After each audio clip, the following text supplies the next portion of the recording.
C'est intéressant pour le management.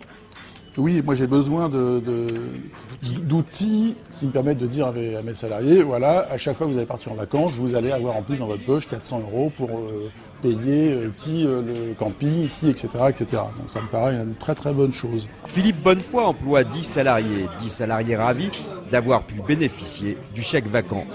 Alors, qu'est-ce que vous en pensez? C'est plutôt pas mal, c'est plutôt facile à utiliser. Vous en avez fait quoi, vous, des vôtres? Je suis parti en vacances avec un collègue qui travaille ici. On est allé dans la Saint-Hilaire-de-Riez et on a pu lui dépenser dans le camping et toutes les activités qu'il y avait autour. On a eu 480 € à peu près en enveloppe. Et ça m'a coûté 82 €. Enfin bon, c'est un plus par rapport au salaire, quoi. Ah oui, bien sûr, oui.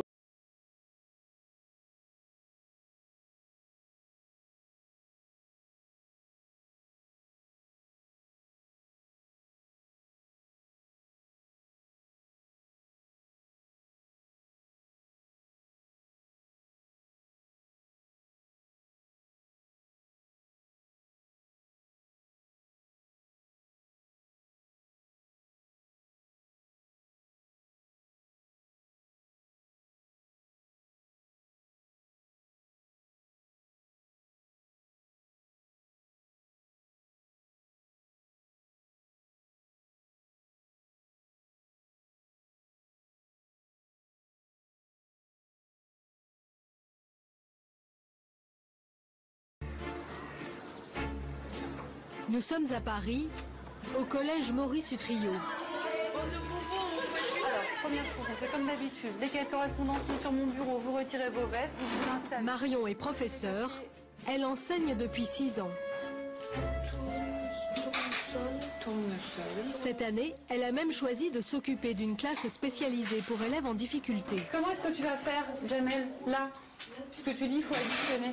Comment vous faites? Ah, c'est bon, j'ai compté. 10 par 10. Eh bah, c'est parti. Plus qu'un quart d'heure. La formation de Marion pour exercer ce métier, 3 ans d'études supérieures et un concours qui lui a demandé 1 an de préparation. Quand je vois dans les yeux de mes élèves la petite étincelle dans l'œil qui fait « Ah mais ça y est, j'y suis, j'ai compris, je peux le faire toute seule ou je peux recommencer, je saurai encore le faire la semaine prochaine », là oui c'est un grand moment. Ça n'arrive pas tous les jours mais c'est précieux. Aujourd'hui, si Marion a conquis la reconnaissance de ses élèves, elle estime que son employeur, l'État, ne la rémunère pas à la hauteur de son investissement. Elle gagne 1 800 € net par mois, pas de quoi, dit-elle, mener grand train.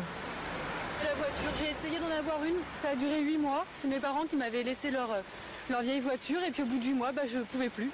C'est-à-dire? Je ne pouvais plus payer l'essence, l'assurance c'est hors de question. Le parking, je le payais tous les mois mais c'était 80 € par mois. Donc j'ai arrêté. Bien sûr, elle n'est pas à plaindre et d'ailleurs Marion ne se plaint pas. Elle est dans la moyenne des salariés à ce même niveau d'études.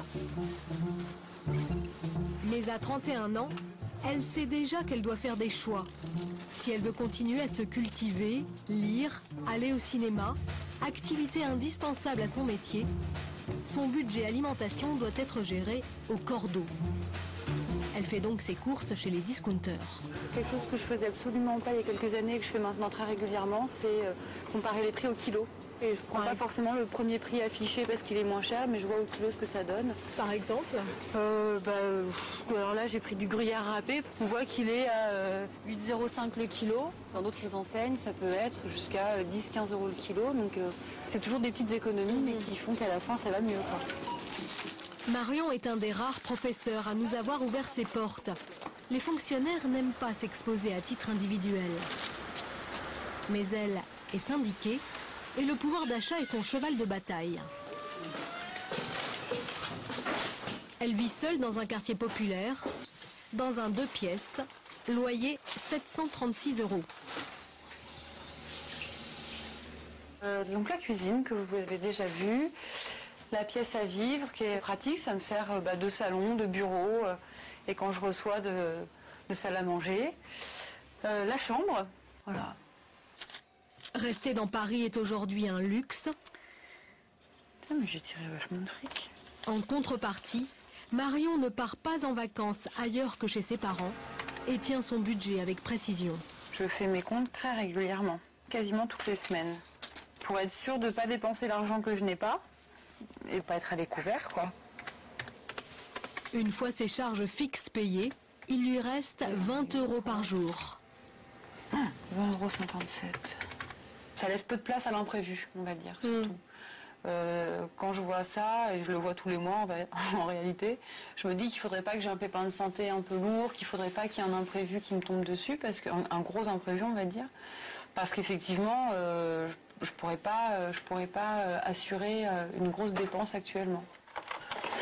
Néanmoins, Marion n'a pas charge de famille et peut dépenser comme elle l'entend son salaire. Alors que se passe-t-il lorsqu'arrivent des enfants ?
Et la musique.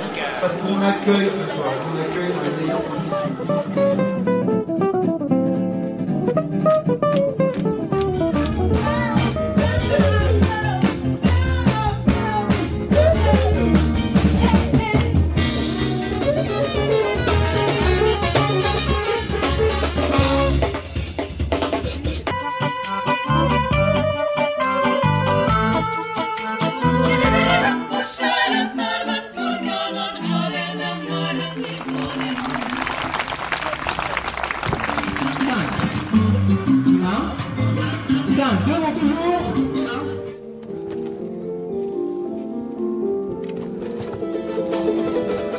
Roméo. Être est la question.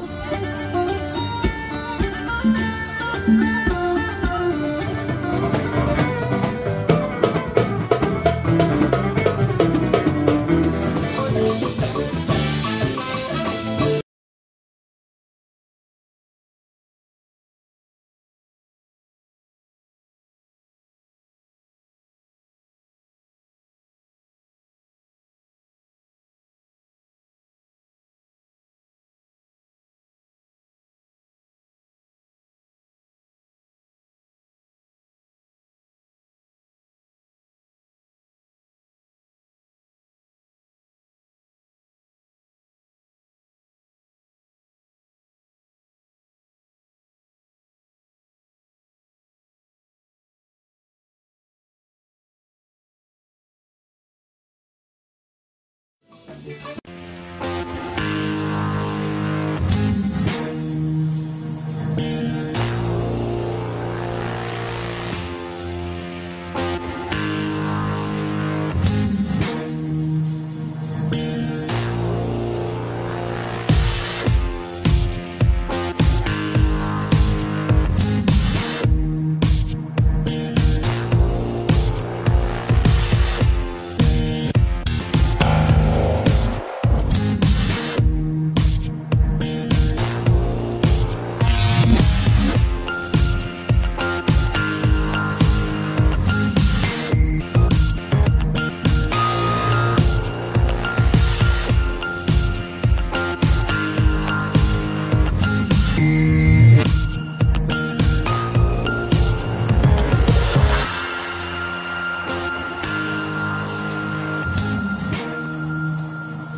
you.